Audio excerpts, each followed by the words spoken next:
Salut les cuistots, c'est Alex, bienvenue dans cette nouvelle vidéo où on va étudier ensemble une extension qui monte et qui va prendre de plus en plus d'importance à mon sens parce qu'elle vient marcher sur les plates-bandes des constructeurs de pages, à savoir Elementor, Divi et consorts. Et là, l'intérêt de cette extension, c'est qu'elle est parfaitement intégrée dans l'éditeur de WordPress, dans Gutenberg. Alors, de quelle extension s'agit-il? Vous l'avez vu dans le titre de la vidéo, il s'agit de l'extension Spectra et de sa version pro, Spectra Pro. On va découvrir ces deux extensions ensemble. On va déjà faire un tour de la version gratuite et après on ira un petit peu plus loin avec la version pro. C'est bon pour vous? Alors mettez-vous à l'aise, on attaque tout de suite après ça.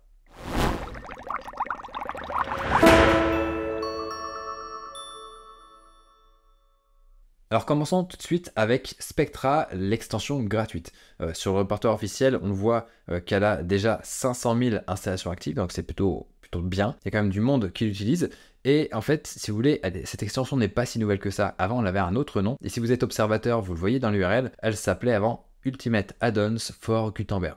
Parce que Brainstorm Force, la boîte qui édite Spectra et notamment aussi le thème Astra et pas mal d'autres projets, avait lancé donc Ultimate Add-ons for Gutenberg. Il y a aussi Ultimate Add-ons for Elementor et il y avait même Ultimate Add-ons for Beaver Builder, il me semble. Et donc ils ont rebrandé, ils ont renommé cette extension-là, donc Ultimate Add-ons for Gutenberg, en Spectra pour aller beaucoup plus loin. Et au lieu d'être une collection de blocs comme on en voit pas mal en fait, comme il y a pas mal d'autres extensions concurrentes, et l'idée c'est de pousser le truc pour créer vraiment un véritable constructeur de pages dans WordPress, mais qui se base sur Gutenberg. Donc il n'est pas une surcouche comme Elementor ou Divi, mais qui s'intègre réellement dans l'éditeur de contenu pour pouvoir proposer des fonctionnalités avancées. Donc ça, c'est vraiment une super stratégie à mon sens, et ils font vraiment un super boulot. Et comme je vous le disais tout à l'heure, il marche vraiment sur les plates-bandes d'Elementor parce que voilà, quand on va étudier ça sur le site de démo que j'ai installé, eh bien vous allez voir qu'il y a des blocs qui sont de plus en plus avancés, et même en version gratuite, il y a vraiment pas mal de choses. Là, je les parcours, mais bon, c'est pas forcément très visuel. On va regarder peut-être sur le site. Ici, déjà, ça paraît un petit peu plus parlant. Donc, voilà, il y a le bloc container, le bloc titre, etc. Donc, si vous connaissez Elementor, si vous connaissez Divi, ça va pas vous chambouler. Vraiment, l'intérêt, c'est que tout se passe dans l'éditeur de WordPress. Et ça, c'est super intéressant. Et bien sûr, c'est beaucoup plus rapide à charger. Il y a moins de ressources à charger pour alimenter tout ça, vu que tout est basé sur les composants natifs de WordPress. Donc, vous voyez, il y a pas mal de choses. Il y a aussi toute une bibliothèque de pages préconstruites. Donc, il n'y a pas que des blocs. Il y a pas mal de choses à disposition. Donc, vous voyez, ils montrent que les performances sont assez bonnes. Qu'est-ce que je peux vous montrer d'autre sur leur site officiel? On regardera la version pro après. Mais voilà, on peut modifier pas mal de choses. Mais je pense que le plus intéressant, c'est d'aller faire un tour directement sur le site de démonstration pour voir un petit peu à quoi ça ressemble. Donc là, je l'ai installé. On va aller directement dans les options. Donc là, on a un tableau de bord. Ici, on a la liste des blocs qui sont disponibles. Donc le bloc conteneur, en-tête, image. Donc oui, il y a pas mal de choses. C'est assez complémentaire à ce qu'on peut avoir par défaut déjà dans l'éditeur de WordPress. Mais on a des choses comme Google Maps, un formulaire, une timeline ici. Donc ils ont bien traduit ça. Chronologie de contenu, animation Lottie. Donc ça, c'est vous voyez, des petites animations qui peuvent être intégrées directement sur le site, des fenêtres modales. Donc voilà, il y a même des pop-up qu'on peut créer. Alors bien sûr, elles sont un petit peu plus configurables dans la version pro, mais il y a quand même quelque chose qui est super intéressant. Donc on va faire quelques tests. On a même le compte à rebours qui a été ajouté, une FAQ comme on a dans l'extension de Yoast. Si jamais vous n'utilisez pas Yoast, des sliders, donc des diaporamas qui sont intégrés, des notations, table des matières. Ça aussi, c'est dans WordPress aussi maintenant. Montrer l'équipe. Et là, on a ce qu'ils appellent des extensions. Donc, c'est pas vraiment des blocs à proprement dit, c'est des choses qui vont un petit peu plus loin, des réglages supplémentaires, à savoir des animations, donc pour faire des petits effets subtils, des conditions d'affichage, pour afficher certains blocs sous certaines conditions. Donc ça, ils ont rendu ça gratuit parce qu'il y a aussi la concurrence d'extensions comme Block Visibility, qui sont passées totalement gratuits, donc il faut arriver à être au niveau. Il y a une possibilité de mettre en place des galeries, et aussi des conditions responsives. Donc ça, c'est exactement comme dans Elementor. Est-ce qu'on affiche ça sur ordinateur, tablette ou mobile? Et là, on a les contenus dynamiques qui sont une extension pro. Donc ça, on la découvrira juste après. Et donc en pro, on a des blocs supplémentaires, à savoir un flux Instagram, un formulaire de connexion pour faire sa propre page de connexion vraiment bien propre. Même chose avec le formulaire d'inscription, donc pour avoir une page aussi dédiée à l'inscription sur votre site, au lieu de passer par les pages par défaut de WordPress, si jamais vous avez besoin que les utilisateurs s'inscrivent. Les contenus dynamiques, là, qui sont une extension assez poussée, qui vont nous permettre de récupérer des données qui sont dans la base de données pour pouvoir les réafficher sur le site. Donc là, c'est la même chose que dans Elementor et dans Divi. Donc très très intéressant d'avoir ça dans l'éditeur Gutenberg. Et donc le Loop Builder, le constructeur de boucles, pour avoir ses propres boucles, c'est-à-dire liste d'articles, liste de, peu importe, de recettes, de biens immobiliers, suivant les types de contenus que vous aurez affichés. Donc ça, très très intéressant. Donc là, je vous fais juste le tour rapide des réglages, mais je vous propose quand même de passer dans l'interface d'édition pour voir un petit peu ce que ça donne. On ira voir les réglages tout à l'heure pour creuser, mais contentons-nous de regarder déjà ce qu'il y a à disposition.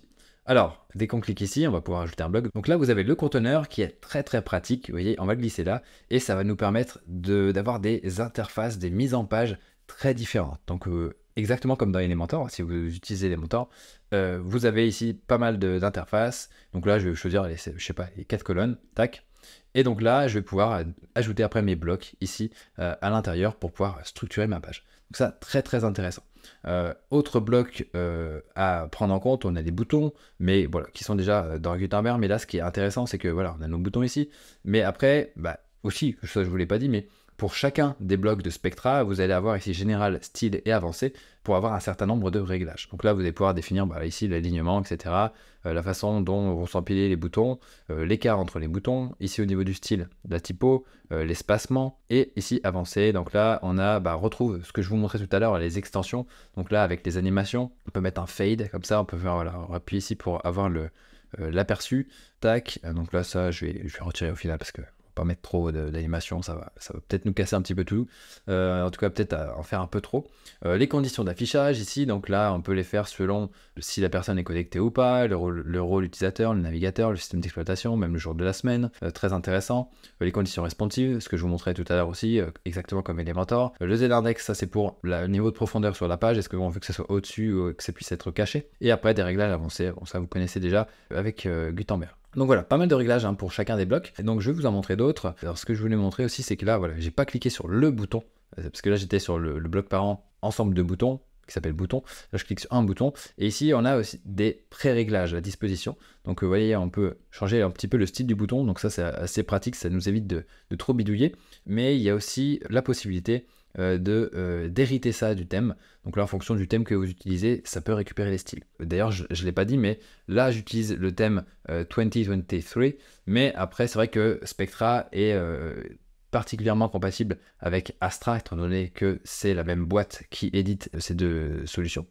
Mais en tout cas, c'est compatible avec n'importe quel thème, il n'y a aucune restriction là-dessus. Donc, j'en étais avec mes blocs. Donc là, je suis sur mon bouton, je vais revenir ici. Tac. Donc, voilà, boîte d'infos, compte à rebours, icône, citation, timeline, ce que je vous montrais tout à l'heure. Ici, un compteur pour afficher un chiffre. Donc ça, c'est pas le compte à rebours. Le compte à rebours, c'est ça. La FAQ, la Google Map, hop, que vous pouvez mettre donc sur la page à propos. Donc là, on a l'adresse de Brainstorm Force, si ça vous intéresse.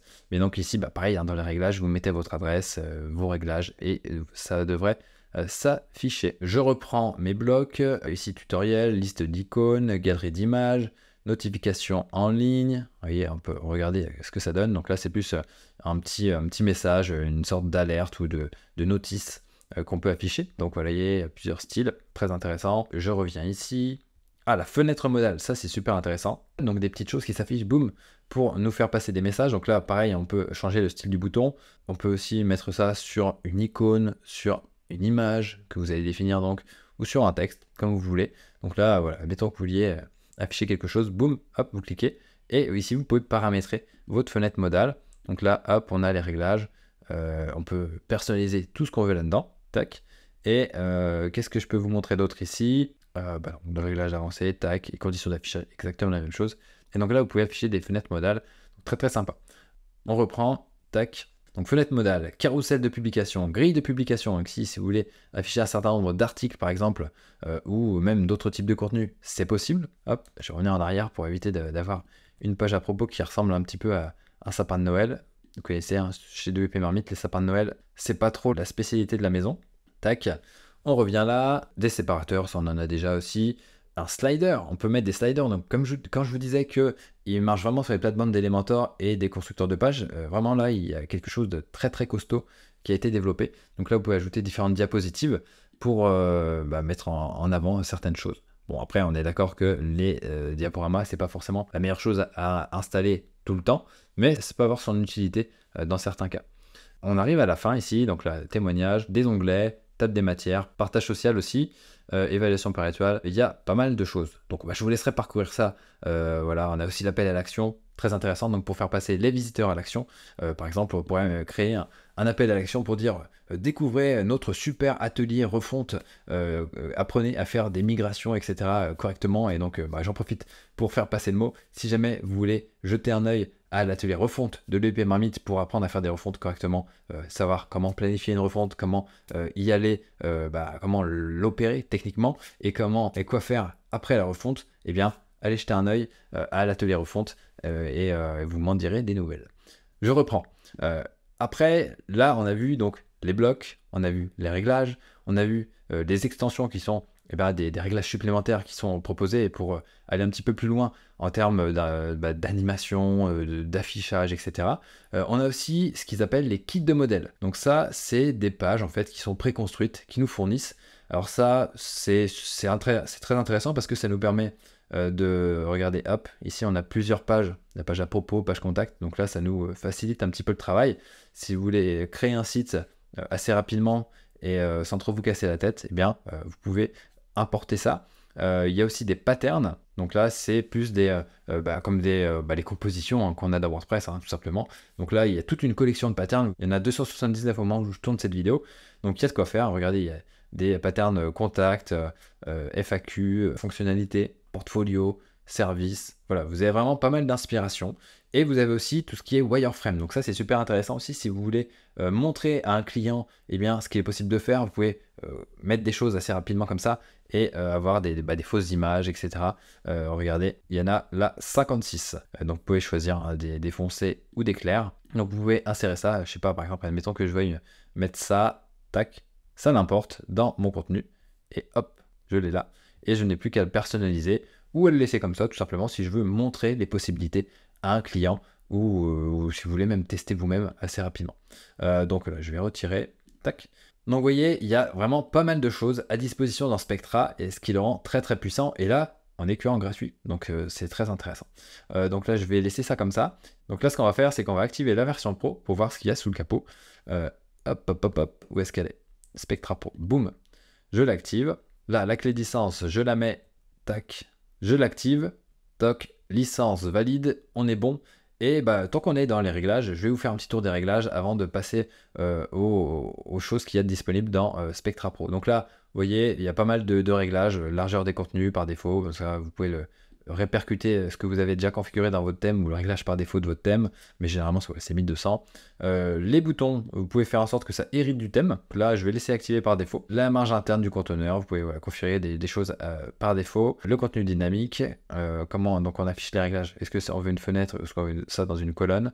Donc ça, c'est plus des soucis d'interface. CSS personnalisé, plutôt pratique quand on maîtrise. D'ailleurs, si vous voulez creuser le CSS, allez voir la formation CSS Express pour vous former si vous n'êtes pas au point.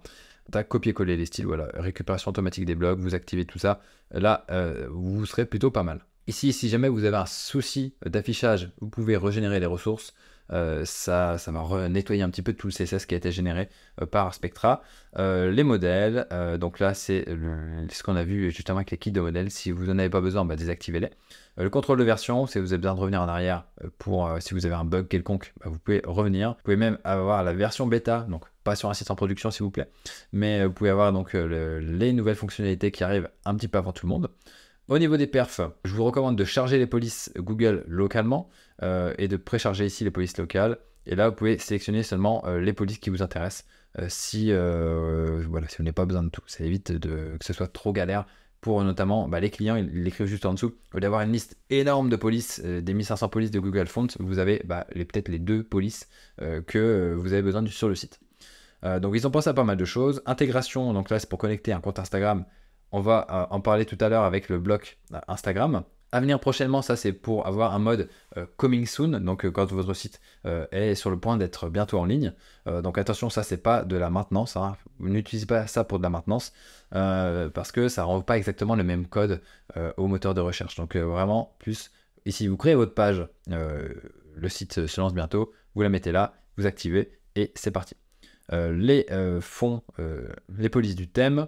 Donc là, vous pouvez sélectionner ce qui va fonctionner pour le FSE. Donc là, vous pouvez sélectionner les polices qui vont être utilisées pour les polices de FSE, des thèmes FSE. Donc oui, à noter que Spectra fonctionne avec des thèmes classiques et avec des thèmes FSE, dont Spectra One, qui est aussi une création de Brainstorm Force. Et ensuite, la licence, bah là, on vient de la voir. Ok, donc là, on est plutôt pas mal. Tac. Au niveau des blocs ici, donc on a des nouvelles choses quand on va dans Pro. Ce que je vous propose de faire, c'est d'aller jeter un œil. À noter aussi que vous pouvez désactiver certains blocs de Spectra s'ils ne vous intéressent pas. Admettons que Google Maps, c'est pas pour vous, eh bien, vous le désactivez. Comme ça évite que vous ou votre client ajoute ce bloc-là sur votre site. Voilà, on peut passer. Donc, on va revenir au bloc et après, on ira sur le constructeur de pop-up juste après. Ok, donc on retourne sur notre page à propos avec ces beaux boutons. Tac. Et donc, regardons ici. Les blocs de Spectra Pro sont dans une autre catégorie ici. Donc là, on va regarder le Loop Builder, donc le constructeur de boucles. Donc là, on a un certain nombre de variantes de disponibles. Donc on peut partir de 0, mais on peut aussi choisir une ici. Donc là, portrait, layout 2. Donc là, ça me met donc ma boucle là. Et donc, dès que je vais faire une modif ici, admettons que je n'ai pas besoin de la catégorie ici, hop, je peux supprimer ça. Hop, et ça me supprime ça partout. Donc ça, c'est très très pratique. Voilà. Si l'auteur, je n'ai pas besoin, donc je peux bien entendu le personnaliser ou alors supprimer et faire ce qu'on veut. Donc comme ça va nous permettre de créer vraiment des belles boucles. Tac, hop. Ici, on peut éventuellement supprimer l'image, on peut vraiment faire tout ce qu'on veut avec cette grille de boucles. Donc regardez ici, on voit la hiérarchie. Bien entendu, à chaque fois, on a des réglages et donc on peut choisir le nombre d'articles par page. Vraiment, il y a quasiment, on peut choisir le nombre d'articles par page et ensuite, bah, c'est à vous de voir un petit peu comment vous voulez structurer tout ça. Donc là, au niveau du contenu, voilà. Qu'est-ce que vous voulez comme type de contenu? Est-ce que vous voulez inclure les sticky posts? Bon, généralement, on utilise assez peu, mais on peut choisir de les inclure. Et après, filtrer tout ça par taxonomie, sélectionner les articles ou les contenus que vous avez besoin avec différents auteurs. Enfin bref, vous pouvez vraiment construire votre requête. Donc comme si vous faisiez une requête dans le code. Alors bon, peut-être c'est pas le cas de tout le monde, mais en tout cas on peut faire ça aussi via le code. Mais là, ce qui est bien, c'est qu'on a toute une interface pour le faire, comme dans Elementor, comme dans d'autres constructeurs de pages. Mais on a ça directement maintenant dans l'éditeur de contenu. Donc là, très pratique. Je vais supprimer ça. On va regarder, hop, les autres widgets, les autres blocs pro. Alors, il n'y en a pas énormément, on est d'accord, mais là, on est vraiment au tout début de Spectra Pro. Là, je tourne la vidéo en octobre, ça a été lancé au mois d'août, donc c'est encore assez frais, hein. Mais je ne doute pas qu'ils vont pousser les choses très très loin pour aller essayer de grappiller des parts de marché à Elementor, à la Divi, et faire en sorte que, voilà, que ces constructeurs de pages qui se sont lancés il y a un certain temps avant que l'éditeur de contenu de WordPress arrive, voilà, ça va être dur de refaire la bascule pour eux, de revenir en arrière. Donc ils ont fait toute une surcouche à WordPress, tandis que là, on est vraiment dans WordPress. Donc je disais donc, le formulaire de connexion, donc là, il vaut mieux créer une page dédiée pour ça, hein. Donc vous faites ça, tac, je vais me sauver d'ici, créer une page connexion, tac. Donc là, vous mettez un formulaire de connexion, donc là, vous tapez login, hop, vous avez ça. Ici, vous pouvez le supprimer si vous voulez, le titre, vous pouvez rajouter des choses si vous voulez. Et puis, bien entendu, tout est personnalisable, hein. Vous avez les réglages sur la droite ici, et aussi les réglages de style, bien entendu. Et vous pouvez vous faire une très belle page de connexion. Hop, donc là, je peux la publier. Vous pouvez faire la même chose donc, pour la page de création de compte. Donc, créer un compte, vous pouvez l'appeler. Tac. Register. Registration forme, plus exactement. Là, pareil, vous pouvez par exemple supprimer le titre, hein, parce que ça fait un peu doublon avec le titre de la page. Vous personnalisez tout ici dans les réglages. Bien entendu, donc là, je vais la publier. Mais pour que ça fonctionne, comme c'est écrit ici, il faut activer l'option ici. Tout le monde peut s'enregistrer. Tac, là on voit qu'elle n'est pas activée, donc ça ne fonctionnera pas si c'est pas fait. Donc là je vais le faire. Tac, voilà. Et donc voilà, vous avez désormais votre page ici de création de compte. Et donc là ici, la page de login, faites bien attention à la lier ici à la page que vous avez créée auparavant. Tac, vous mettez l'URL et c'est parti. Voilà, on a fait nos 2 pages, c'est plutôt propre, donc je vais ajouter une 3e page, non pas forcément. Là je vais revenir sur ma page à propos pour qu'on finisse de regarder les derniers blocs. Donc là, hop, je rajoute quelque chose, les autres blocs pro, et donc là on a notre flux Instagram. Donc là, hop, bien entendu il faut le connecter, donc sinon ça va pas marcher. Spectra Dashboard, on y retourne, je vais lier le compte. Hop, donc là c'est mon compte perso je crois, on va voir. Non, on va mettre le compte de la marmite. Tac, donc là je mets le mot de passe, hop, ça connecte le compte Instagram et je vais pouvoir avoir mes publications Instagram directement sur Astra. Tac, donc ça on s'en moque, plus tard, ok, on autorise, c'est tout bon, ça me va. Voilà, il y a de la notif ici.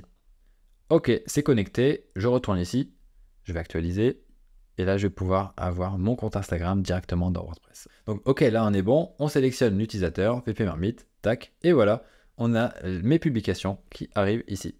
Donc là après bien entendu, vous pouvez choisir voilà, la grille, maçonnerie, etc., le carrousel, pas mal de réglages encore une fois. Alors c'est pas forcément le bloc le plus important on va dire, mais pour certains sites ça peut être intéressant, même si niveau performance ça fait des appels extérieurs, etc., ça charge pas mal de choses. C'est peut-être pas le truc le plus malin, mais je pense qu'ils cherchent aussi à aller sur le terrain d'extensions comme Spotlight qu'on a par exemple présenté sur le blog.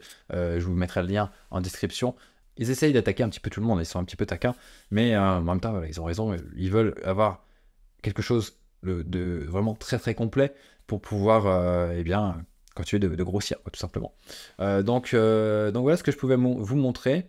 Maintenant, on va aller faire un tour au niveau du pop-up builder, donc du constructeur de pop-up. Donc là, l'idée, c'est de mettre des pop-up sur le site. Donc on a 2 types de pop-up, ce qu'ils appellent les infobars et les pop-up classiques. Donc on va peut-être faire le pop-up classique pour l'instant. Donc là on a l'éditeur de pop-up directement dans l'éditeur de WordPress. C'est ça qui est super intéressant. Encore une fois, je me répète, mais c'est très très fort d'avoir intégré ça dans WordPress. Donc ici vous configurez votre titre, etc. Vous avez un certain nombre de réglages. Vous pouvez avoir une icône ici ou une image. Vous pouvez la mettre à plusieurs endroits, vous voyez, tac. En dessous, c'est pas très intéressant. Sur la gauche, peut-être que, en tout cas, pour attirer l'attention, ça peut être intéressant. Mais on peut aussi la désactiver si vous n'avez pas besoin. Donc après, voilà, vous construisez tout simplement votre pop-up, vous mettez votre contenu. Et voilà. Donc là, vous pouvez rajouter des choses. Si vous voulez remettre une icône, etc. Voilà, vous pouvez rajouter des blocs et puis ça s'affichera sur votre pop-up. Donc là, vous avez donc le contenu, vous pouvez choisir la balise titre, etc. Un séparateur, appel à l'action. Et on a quelques pré-réglages ici que vous pouvez sélectionner pour avoir des choses qui sont déjà préconstruites. Donc ça peut vous faire gagner un petit peu de temps. Ici au niveau des styles, voilà, survol, pignon encadré, etc. Donc là on a ici, bon c'est pas très fonctionnel, j'imagine qu'il faut qu'ils améliorent encore un petit peu.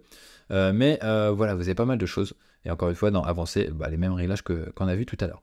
Donc voilà, vous avez votre pop-up.